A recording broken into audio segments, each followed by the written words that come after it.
안녕하세요. 나무아카데미입니다.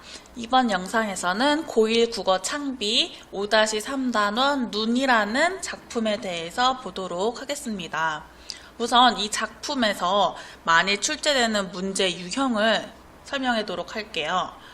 첫 번째는 표현상 특징을 묻는 문제이고 서정갈래에서 많이 출제되는 문제 유형이죠. 그리고 두 번째는 작품이 창작된 사회 배경과 관련지어 시어 및 시구의 의미를 묻는 문제입니다. 이것도 서정갈래에서 반드시 출제되는 문제 유형 중 하나죠. 예를 들어서 이런 식으로 시어 또는 시구에 표시를 한 다음에 기억에서 미음에 대한 이해로 적절하지 않은 것은 이렇게 출제되는 문제 유형을 말합니다. 그리고 세 번째는 부정적 현실에 대한 대응 태도가 드러나는 다른 작품과 비교하는 문제예요. 이 세 가지가 가장 대표적인 출제 유형이라고 할 수 있는데요. 기출문제 파일을 직접 보면서 설명을 해드릴게요. 첫 번째 표현상의 특징을 묻는 문제는 이런 식으로 출제가 됩니다. 1년에서 어떻게 시상을 전개하고 있는지, 어떤 표현법이 쓰였는지, 또는 이렇게 직접적으로 위 시의 표현상 특징으로 알맞은 것은 이렇게 발문이 제시되기도 하고요. 9번과 11번도 마찬가지죠. 이 눈이라는 시는 비교적 짧은 시임에도 불구하고 표현상의 특징이 많기 때문에 표현상의 특징을 묻는 문제가 많이 출제되었어요. 그리고 두 번째는 시어 및 시구의 의미를 묻는 문제라고 했죠. 특히 외제적 관점으로 시어 및 시구에 대한 적절한 이해를 묻는 문제로 출제되었습니다. 이런 식으로 보기에 작가와 관련된 설명 또는 이 작품이 창작됐을 당시에 대한 설명이 주어지고 이를 바탕으로 이렇게 시어랑 시구를 해석을 하는 거예요.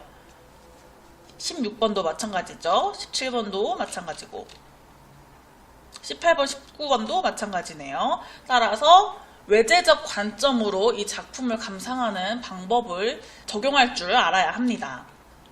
그 다음에 세 번째 출제 유형은 다른 작품과 비교하는 문제라고 했죠. 따라서 이런 식으로 보기에 다른 작품이 주어집니다. 이 눈이라는 작품은 부정적 현실에 대한 대응 태도가 드러나기 때문에 부정적 현실을 의미하는 시어가 드러나는 작품이라든지 아니면은 눈을 쓴 작가가 김수영이니까 김수영 시인이 쓴 다른 작품과 이렇게 비교하는 문제가 출제되기도 했어요. 그리고 이 작품의 중심 제재가 눈이잖아요. 그래서 눈이 나타나는 다른 작품과 그 눈의 의미를 비교하는 형식으로도 출제가 됐습니다. 맹인부부 가수에도 눈이 나타나고 13번에도 또 맹인부부 가수 나타났죠. 그리고 18번에 제시된 대설주의보라는 작품도 비교적 자주 출제된 편이에요. 이 작품도 봐주시면 좋습니다. 이 문제들은 이따가 작품 설명을 다 끝낸 후에 몇 문제 풀어보도록 할게요. 그리고 서술형도 보도록 할게요. 서술형에서 가장 많이 출제된 문제 유형은 시어의 의미를 묻는 문제입니다. 눈뿐만 아니라 기침, 젊은 시인, 죽음을 잊어버린 영혼과 육체, 새벽, 가래의 의미를 묻는 문제도 반드시 출제되었기 때문에 이 하나하나 시행을 직접 정리를 할 줄 알아야 돼요. 선생님 같은 경우에는 공부를 했으면 이제 마지막에 아무런 필기가 없는 이런 시 본문을 프린트한 다음에 또는 이제 아이패드로 그냥 키면 되죠. 그리고 이런 식으로 직접 눈의 의미가 뭔지 이렇게 썼어요. 여기에서 뭐 점층법이 사용됐다 이런 식으로 직접 필기를 하는 거예요. 자신이 기억한 내용을. 글씨가 너무 이상하네요. 뭐 이렇게 뭐 점층법이 사용됐다 이런 식으로 자신이 직접 자필로 필기를 해보는 겁니다. 그러면 공부가 더 확실히 되겠죠. 그리고 서술형 대비도 되겠죠. 직접 손으로 써보면은. 그 다음에 두 번째 서술형에서 가장 많이 출제되는 문제 유형은 표현상의 특징 중에서 문장의 종결 형식에 대한 문제입니다. 각 연에 사용된 문장 종결 형식과 그 형식의 효과를 묻는 문제로 출제되었어요. 1년과 3년은 평서형 종결어미가 사용되었고 2연과 4연은 청유형 종결어미가 사용되었죠. 그래서 그 문장 종류를 쓰라고 하기도 하고 1년과 대응되는 연이 무엇인지 묻기도 하고 그리고 효과까지 묻기도 합니다. 다 정리해 두어야겠죠. 그러면 지금까지 살펴본 이런 문제 유형들은 작품 설명이 끝난 후에 다 같이 몇 문제 풀어보도록 하고 작품을 보도록 할게요. 1행부터 같이 읽어보도록 하겠습니다. 눈은 살아있다. 떨어진 눈은 살아있다. 마당 위에 떨어진 눈은 살아있다. 1년만 읽어도 눈은 살아있다가 반복되는 것을 바로 알 수 있죠. 눈은 살아있다. 떨어진 눈은 살아있다. 마당 위에 떨어진 눈은 살아있다. 이런 식으로 조금씩 변형이 되고 있어요. 점층법이 사용됐죠. 점층법은 어구를 점점 겹쳐서 써서 점점 문장의 뜻을 강화시켜서 표현하는 것을 말합니다. 눈은 살아있다 해서 조금 더 변형돼서 추가돼서 점점 확장되는 느낌이죠. 이것을 점층적 표현이라고 하고 점층적 표현의 반대는 점강법이라고 하죠. 점강법은 이와 반대로 강하고 힘찬 표현에서 시작해서 점점 더 약한 표현으로 되는, 점점 더 평범한 문장이 되는 수사법을 말합니다. 이 작품에선 점층법이 사용되었어요. 그리고 이렇게 반복을 통해서 운율을 형성하고 있죠. 특히 눈은 살아있다, 있다는 평서형 종결어미에 해당해요. 이 평서형 종결어미를 반복해서 대상이 지닌 가치에 대한 확신을 드러내는 효과가 있습니다. 대상이 지닌, 여기서 대상은 눈이겠죠? 눈이 지닌 가치에 대한 확신을 드러내고 있습니다. 근데 떨어진 눈이 살아있다고 했으니까 이 눈은 고통을 견디며 살아있는 생명성을 지닌 존재겠죠? 순수성과 생명성을 지닌 그런 긍정적 이미지의 시어입니다. 그리고 마당 위에 눈이 떨어졌다고 했으니까 마당은 현실 세계를 상징합니다.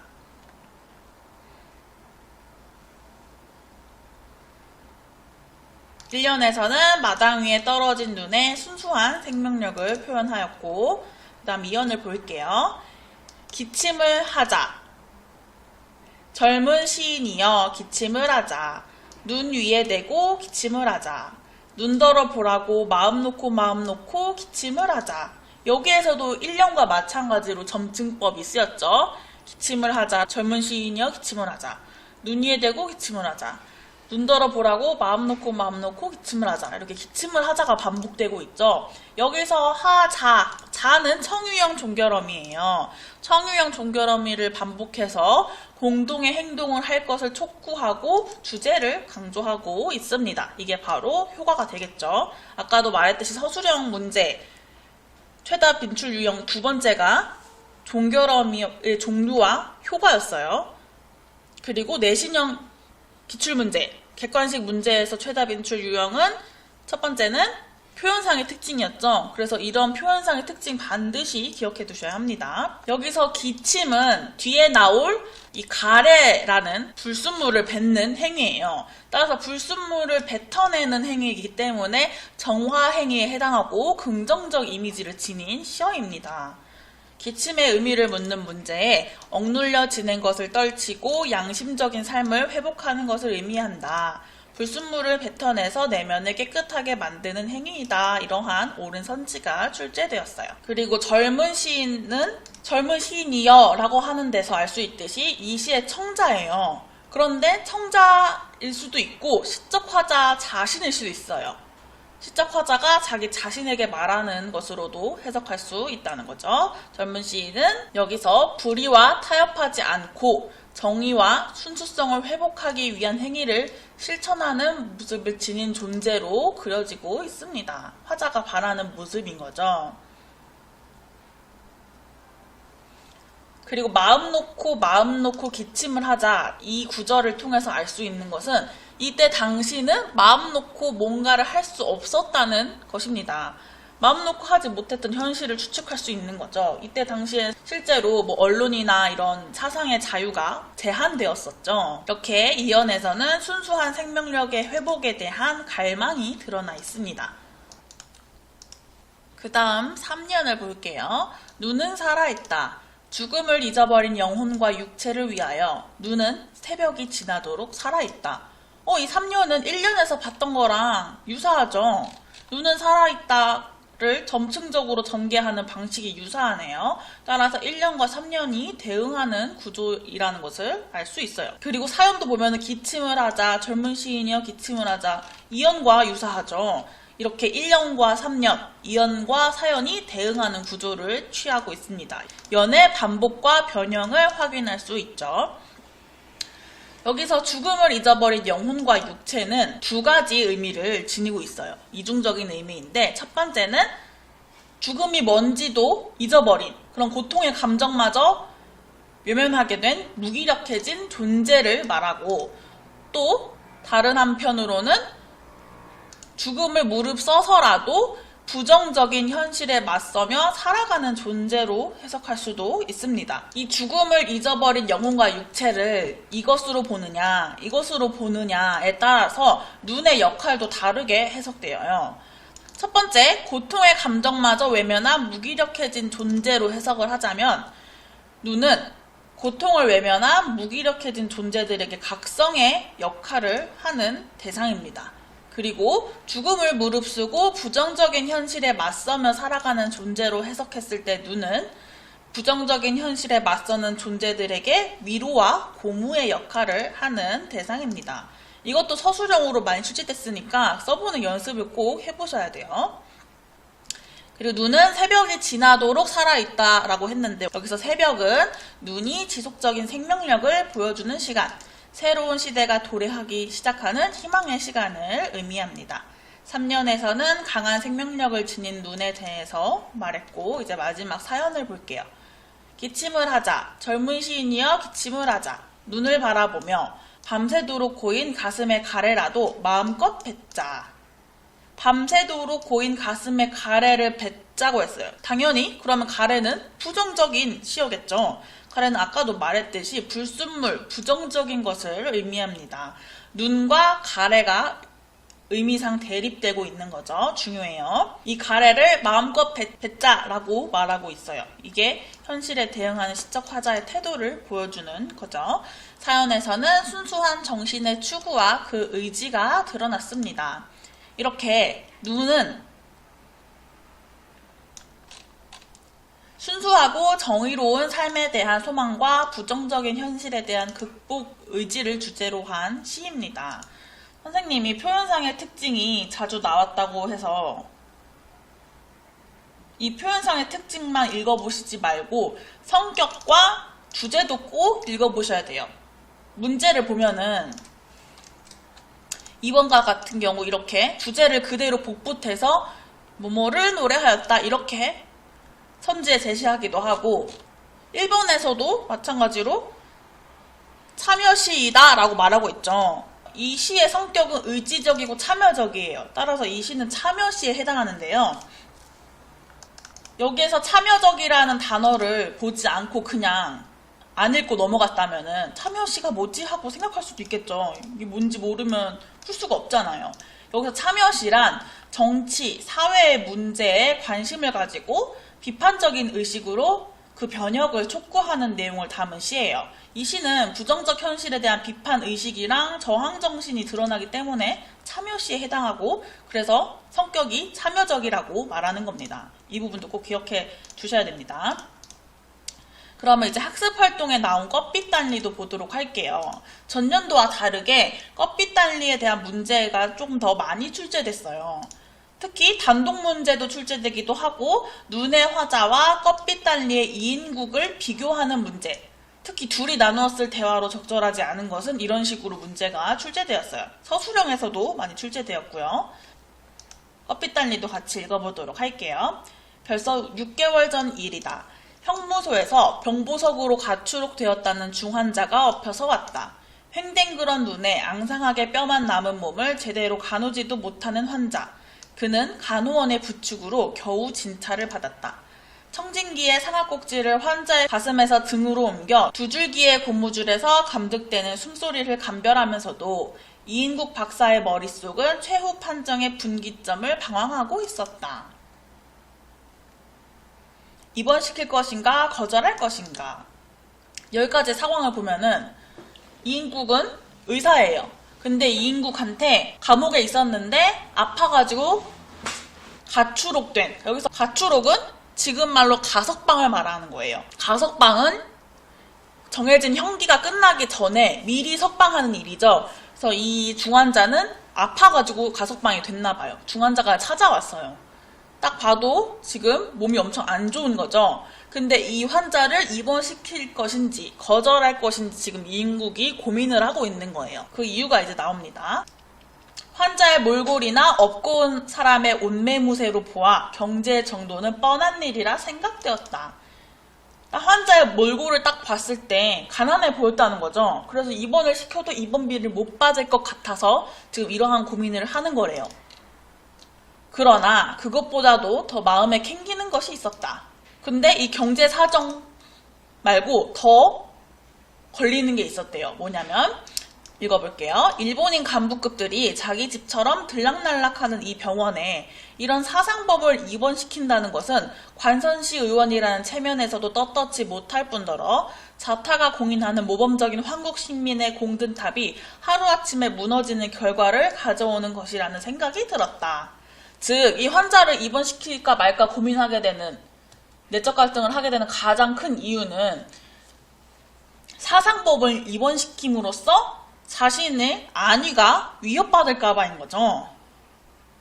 자신이 열심히 친일 행위를 해서 이 자리까지 오게 됐는데 잘못해서 이 깜빵에서 나온 사람을 입원시켰다가 자신이 어떤 불이익을 받을 수도 있기 때문에 환자를 받을까 말까 고민을 하는 거죠. 이렇게 이해관계에 따라 환자를 가려받는 모습에서 이인국이 비정한 기회주의자라는 것을 알 수 있습니다. 순간 그는 이런 때의 가부 결정에 일도양단하는 자기식으로 살나적인 단안을 내렸다.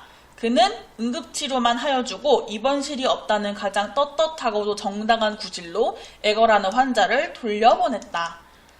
입원은 시키지 않고 그냥 응급치료만 하고선 입원실 없다고 거짓말해서 이제 환자를 안 받은 거죠. 의사로서 비윤리적인 행동을 했습니다. 이 껍빛달리 내용일치 문제로 이인국은 환자의 위중한 상태에도 불구하고 진단도 하지 않은 채 돌려보냈어. 이런 선지가 좀 비교적 자주 출제됐어요. 이인국은 환자를 여기서 알 수 있듯이 진찰을 했어요. 그리고 응급치료도 했습니다. 근데 입원만 안 시킨 거예요. 따라서 환자를 진찰하지도 않았다, 응급치료도 해주지 않았다 이런 식으로 나오면 틀린 것입니다. 다음 중략 부분 줄거리 읽어볼게요. 해방 후 이인국은 해방 경축 시가 행진을 구경하다가 자신을 노려보는 청년과 눈이 마주치고 그가 입원을 거절당했던 환자임을 알게 된다. 불안과 초조를 느끼던 이인국은 오늘 소련군이 입성할 것이라는 소식을 듣고 움찔하며 자리에서 일어나 벽장문을 연다. 이인국이 입원을 거절했던 이 환자가 지금 이인국을 노려보고 있대요. 자신을 입원을 거절했기 때문에 당연히 악감정을 가지고 있겠죠. 그리고 해방이 되었기 때문에 이제 자신이 친일했던 과거가 자신의 발목을 잡을까봐 불안과 초조를 느끼고 있어요. 그리고 벽장문을 열었더니 국어상용에 가라는 글자가 적힌 액자가 있었습니다. 여기서 국어는 한국어가 아니라 일본어를 말해요. 일제강점기에는 일어를 국어로 쓰도록 강요했었기 때문에 여기서 국어는 우리말이 아닙니다.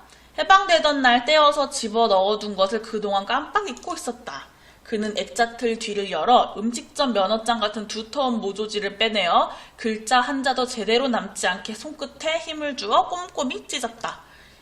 이거를 찢었대요. 왜냐면 친일의 흔적을 없애기 위해서죠. 이 종이장 하나만 해도 일본인과의 교제에 있어서 얼마나 떳떳한 구실을 할 수 있었던 것인가. 야릇한 미련 같은 것이 섬광처럼 머릿속을 스쳐갔다. 환자도 일본말 모르는 축은 거의 오는 일이 없었지만 대외관계는 물론 집안에서도 일체 일본말만을 써왔다. 해방 뒤 부득이 써오는 제나라 말이, 여기 제나라 말이 우리말이죠. 한국어. 오히려 의사표현의 어색함을 느낄 만큼 그에게는 거리가 먼 것이었다. 즉 이인국은 하도 일본어를 써서 이제 한국어가 좀 어색하게 느껴지게 된 거예요. 마누라의 솔선수범하는 내조지공도 컸지만 애들까지도 곧잘 지켜주었기에 이 종이장을 탄 것이 아니던가. 그것을 탄 날은 온 집안이 무슨 큰 경사나 난 것처럼 기뻐들 했었다. 잠꼬대까지 국어로 할 정도가 아니면 이 영예로운 기회야 얻을 수 있겠소 하던 국민총력연맹 지부장의 웃음 띤 치아 소리가 떠올랐다. 마찬가지로 여기서 국어도 일본어를 말하는 거죠. 이인국은 잠꼬대까지 일본어로 할 정도로 정말 자신이 일본인인 것처럼 생활을 했던 거죠. 그리고 여기서 영예로운 기회는 이러한 친일 행위로 얻은 그런 부와 명성을 말하는 거겠죠. 이렇게 적극적인 친일 행위로 영화를 누리던 과거를 그리워하며 추억하는 이인국의 모습이 나타나 있습니다. 이 부분은 과거에 해당하기 때문에 과거와 현재를 교차시키는 전개가 드러난다는 것이 이 글의 서술상의 특징이 됩니다. 껍빛달리의 주제는 기회주의적 인간에 대한 풍자입니다. 여기서 기회주의적 인간은 바로 이인국이죠. 근데 이 작품의 제목이 왜 껍빛달리인지 아세요? 이 문제에서도 출제되었었는데 이 30번을 같이 풀어보면서 그 의미를 정리해 보도록 할게요. 30번을 한번 영상을 멈추고 풀어보시길 바랍니다.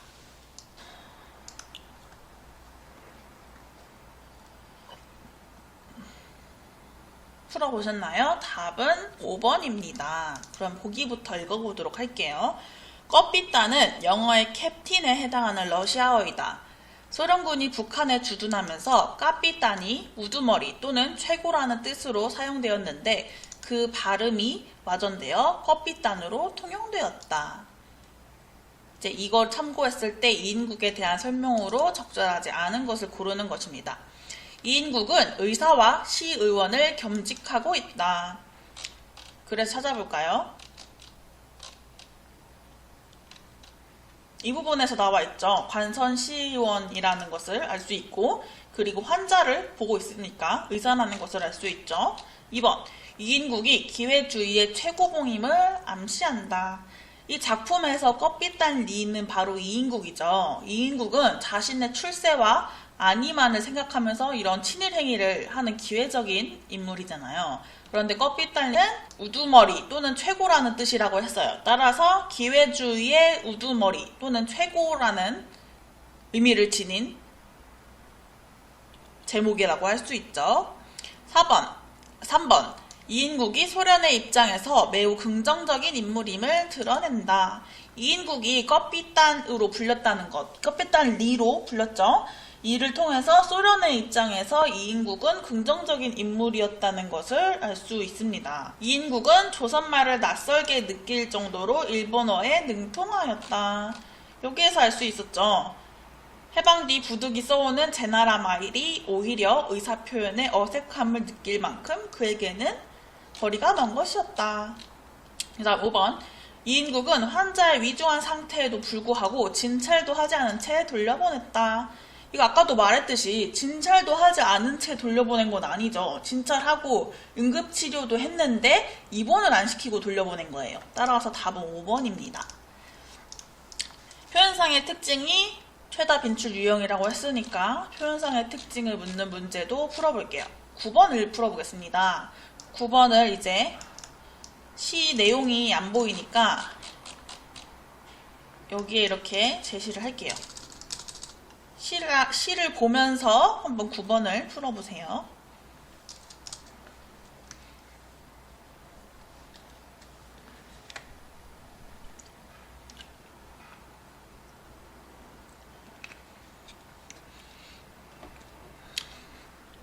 풀어보셨나요? 답은 3번입니다. 기억부터 볼게요. 유사한 시구를 점층적으로 변주하여 리듬감을 형성하고 있다.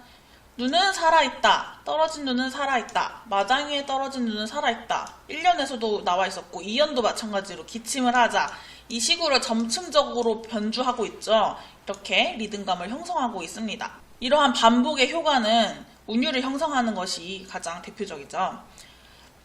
그 다음 니은, 명령적 어조를 활용하여 화자의 강한 의지를 표출한다. 이 작품에서 명령형 종결 어미는 확인할 수 없어요. 기침을 하자, 이걸 명령적 어조로 볼 수는 없죠. 이거는 청유형 어미이기 때문에 따라서 적절하지 않습니다. 디귿, 색채의 선명한 대조를 통해 시적 분위기를 환기한다. 색채의 대비는 확인할 수 없어요. 여기서 확인할 수 있는 것은 눈과 가래의 의미상의 대립이에요. 대립적 의미가 쓰였다는 것이지 색채가 대비된다는 것은 아닙니다. 리을에 바로 나오네요. 대립적인 시어를 통해 주제의식을 강화하고 있다. 여기서 눈과 가래라는 대립적인 시어를 통해서 주제의식을 강화하고 있죠. 미음, 반어적 어조를 활용하여 현실에 대한 비판적 태도를 드러내고 있다. 반어적 어조는 확인할 수 없죠. 현실에 대한 비판적 태도는 맞지만 이 앞에가 틀렸어요. 따라서 기역과 리을만 맞기 때문에 답은 3번이 됩니다. 그 다음으로는 이제 수능형 문제를 한번 풀어볼게요. 다른 작품이랑 비교하는 문제도 출제된다고 했죠. 아까 앞서 봤던 대설주의보랑 비교하는 문제를 보도록 하겠습니다. 25번을 볼게요. 윗글과 보기의 공통적인 표현상 특징을 정리한 것으로 옳은 것만 묶인 것은, 이것도 옆에 눈을 제시를 해볼게요.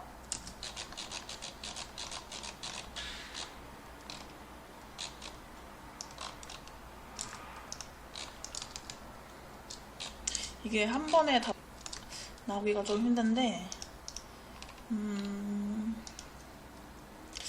어떻게 한 번에 다 나올까요? 이거를 조금 편집을 이렇게 해볼게요. 네, 이렇게 딱 하면 나오죠. 25번 풀어보세요.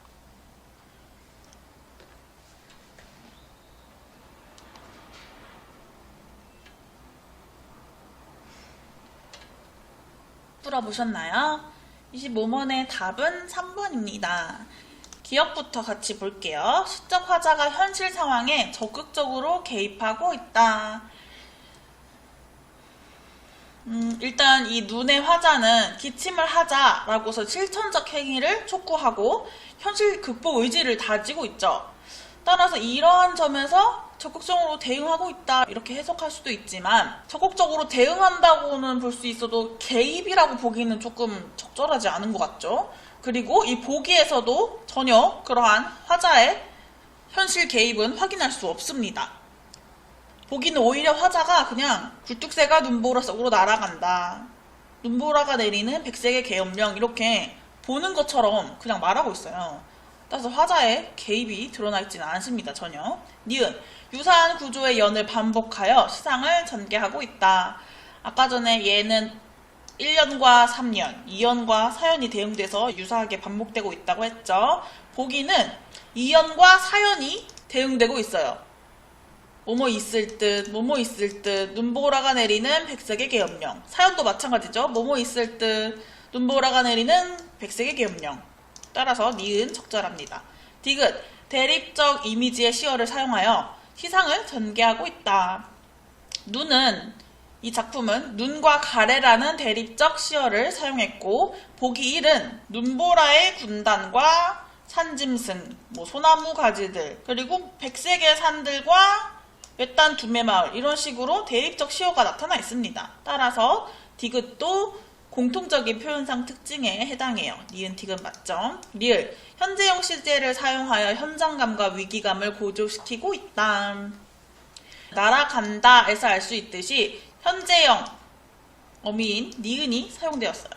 그런데 이 작품은 그렇지 않죠. 이 작품에서는 현재형 시제가 사용되지 않았습니다. 따라서 적절한 것은 니은 디귿 3번이 되겠습니다. 이 처음 보는 작품이라고 해도 보통 어떠한 공통적인 특징이 있는 작품을 연계해서 출제되기 때문에 처음 보는 작품이라고 해도 이 작품이 눈이랑 표현상의 특징이 비슷한 건가? 아니면 주제의식이 비슷한 건가? 이런 식으로 원지를 파악하는 연습이 필요합니다. 그러면 이제 점점 더 쉽게 풀 수 있을 거예요. 지금까지 창비 5-3단원 눈에 대해서 간단하게 살펴봤습니다. 이 모든 자료는 나무아카데미 홈페이지에서 이용하실 수 있고, 궁금하신 내용이 있으면 댓글을 남겨주시길 바랍니다.